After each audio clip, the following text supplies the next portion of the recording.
सलाम, नमस्ते, सत श्री अकाल। मैं हूं आपके साथ हर्षिता मिश्रा और आप देख रहे हैं टाइम्स मेल। दिल्ली का जंतर मंतर सत्ता के खिलाफ विरोध और लोकतंत्र के जिंदा होने की सबसे बड़ी निशानी देखी जा रही है, जिसे मुर्दा बनाने के लिए क्या क्या कुछ किया जा रहा है।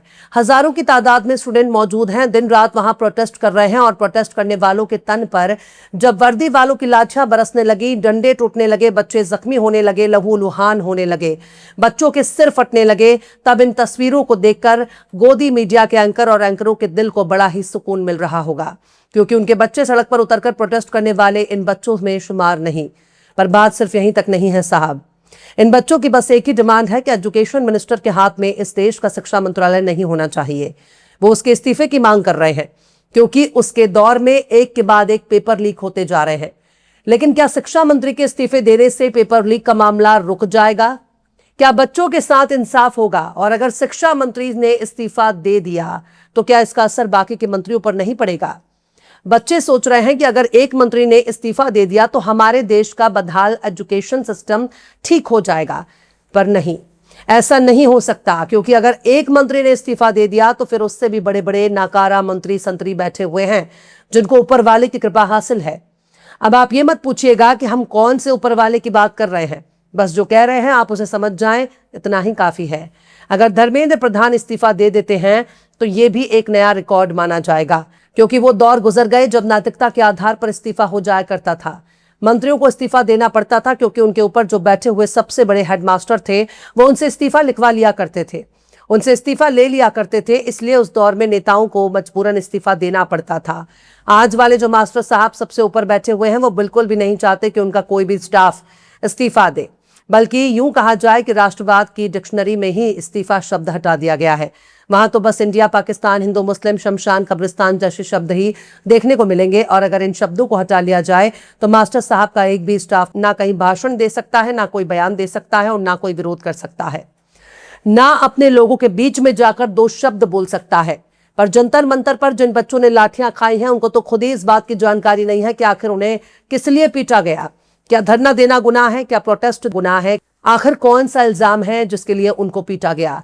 क्या ये पहली बार ऐसा इल्जाम देखने को मिला है? खासकर सादे कपड़ों में नजर आने वाले लठबाज कौन है? उनकी पहचान क्या है? दिल्ली पुलिस उनके बारे में क्यों नहीं बता रही है? क्या पहली बार दिल्ली में किसी बच्चे की पिटाई हुई है? नहीं। जिन बच्चों की पिटाई को देखकर कलेजा मुंह को आ गया है, जो लोग बच्चों की पिटाई को देखकर डरे हुए हैं, सहमे हुए हैं, उनको शायद इस बात का अंदाजा नहीं है कि 2019-20 के दौर में जितने बुरी तरीके से सीए के खिलाफ प्रोटेस्ट करने वाले बच्चों को पीटा गया था, उसका 2% भी जंतर मंतर पर धरना देने वाले बच्चों को नहीं पीटा। क्योंकि जो लोग उस दौर में प्रोटेस्ट कर रहे थे उनकी पहचान एक खास यूनिवर्सिटी से थी। जो लोग उस वक्त डंडे खा रहे थे, हाथ पैर तोड़वा रहे थे, वो उस एक खास नस्ल, एक खास कौम, एक खास मजहब से ताल्लुक रखते थे। इसलिए उनको पीटते वक्त वर्दी वाले अपने आप को वीर योद्धा साबित करने पर तुले थे। उस वक्त भी बिना वर्दी वाले गुंडे देखे गए, आज भी बिना वर्दी वाले गुंडे देखे जा रहे हैं, जिनको प्रदर्शन करने वाले छात्रों ने दिल्ली पुलिस का गुंडा करार दिया है। पर दिल्ली पुलिस इनके बारे में शायद कुछ भी बताने की हालत में नहीं है। नागरिकता संशोधन कानून के खिलाफ जब 2019 में विरोध प्रदर्शन का दौर चल रहा था तो उस वक्त भी हम लोग हाथ में कैमरा लेकर, माइक लेकर जब जंतर मंतर पर पहुंचते थे तो पता चलता था कि मेट्रो स्टेशन बंद है। अगले स्टेशन पर जाते थे, अगर उतर भी जाते थे तो वहां भी बाहर निकलने के लिए गेट बंद होता था। कई स्टेशनों को पार करने के बाद अगर किसी मेट्रो स्टेशन पर उतरने का मौका मिलता भी था तो वहां से जंतर मंतर पहुंचते पहुंचते काफी वक्त गुजर जाता था। आज फिर वही दौर देखने को मिल रहा है। दिल्ली मेट्रो ने 16 मेट्रो स्टेशनों को बंद कर देती है।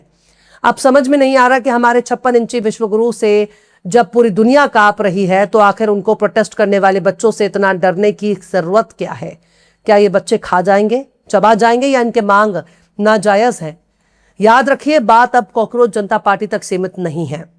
सियासी हलकों में यहां तक चर्चा हो रही है कि ये कॉकरोच जनता पार्टी कहीं भाजपा की कोई बी टीम तो नहीं है, क्योंकि जिस वक्त बच्चों के ऊपर लाठियां पड़ रही थी, जिस वक्त बच्चे अपने बहते लहू को रोकने की कोशिश कर रहे थे, जिस वक्त उनके तन बदन पर लाठियां पड़ रही थी, उस वक्त कॉकरोच जनता पार्टी के जो जिम्मेदारान थे वो जेपी नड्डा के यहाँ बैठकर एसी में हवा खा रहे थे। इसलिए कॉकरोच जनता पार्टी के बारे में चाहे आप जैसे भी ख्यालात रखते हों, चाहे जो भी विचार रखते हो, जो भी सोच रहे हो, पर यह जरूरी नहीं कि कॉकरोच जनता पार्टी ने जो मुद्दा उठाया है वो गलत है। कॉकरोच जनता पार्टी के उठाए गए मुद्दे इस देश के बच्चों का वो दर्द है जिसे वो चाहकर भी बयान नहीं कर पाते। बच्चों को घेरकर जिस तरह से पीटा गया है, उसका शोर पूरी दुनिया में सुनाई दे रहा है।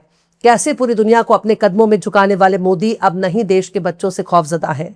आखिर ये खौफ किस काम का? क्या ये लाठी सिर्फ एक नाकारा मंत्री को बचाने के लिए चलाया जा रहा है? आखिर इस खौफ की कोई तो वजह होनी चाहिए। हमारे मोदी जी क्यों खामोश हैं?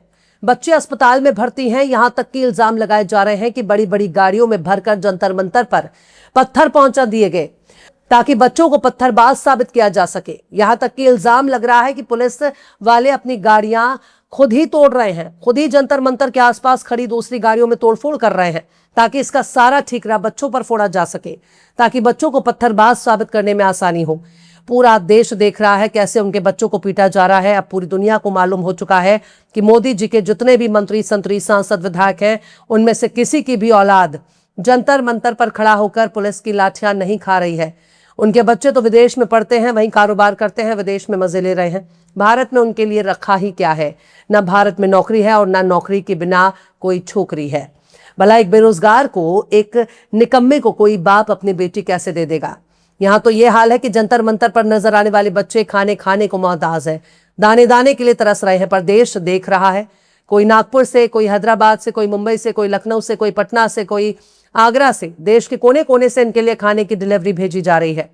कोई नहीं जानता कि खाना भेजने वाले का नाम क्या है, उसकी जाति क्या है, उसका मजहब क्या है, पर जिसकी जो हैसियत है उस हिसाब से वो प्रदर्शन करने वाले छात्रों के लिए खाना ऑर्डर कर रहे हैं। जो लोग भी दूर बैठे हैं वो जंतर मंतर पर नजर आने वाले, प्रोटेस्ट करने वाले भूखे प्यासे छात्रों के लिए, स्टूडेंट्स के लिए, प्रोटेस्ट के लिए खाना बुक कर रहे हैं। डिलीवरी ऐप का असल इस्तेमाल तो जंतर मंतर पर प्रोटेस्ट करने वाले छात्रों के लिए हो रहा है।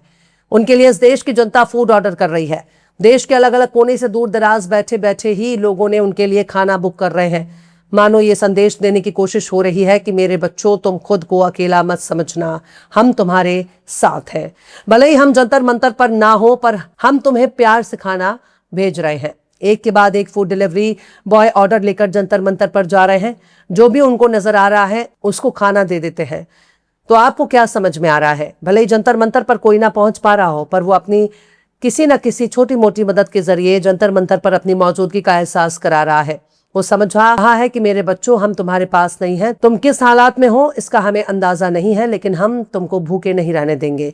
तुम चाहे किसी की भी औलाद हो, किसी के भी बेटा बेटी हो, हम तुम्हें अनाज के लिए तरसने नहीं देंगे। हम जहां भी हैं तुम्हारी मदद कर रहे हैं और ये देश कभी ना कभी तो हिसाब जरूर लेगा। फिलहाल इस खबर में बस इतना ही। यह एपिसोड आपको कैसा लगा कमेंट बॉक्स में जरूर से बताइए। पसंद आए तो लाइक करें, शेयर करें और बेबाक, निष्पक्ष, स्वतंत्र पत्रकारिता को सपोर्ट करने के लिए हमारे चैनल टाइम्स मेल को जरूर से सब्सक्राइब करें और बेल आइकन की घंटी वाली बटन आप जरूर से दबा दें ताकि आपको हमारे आने वाले नए वीडियो की नोटिफिकेशन फौरन ही मिल जाए। फिर मिलते हैं किसी और वीडियो में एक नई खबर के साथ। हर्षिता मिश्रा को दीजिए इजाजत। जय हिंद। अगर अभी तक आपने हमारे चैनल टाइम्स मेल को सब्सक्राइब नहीं किया है तो जल्दी से सब्सक्राइब कर दें और बेल आइकन भी प्रेस कर दें।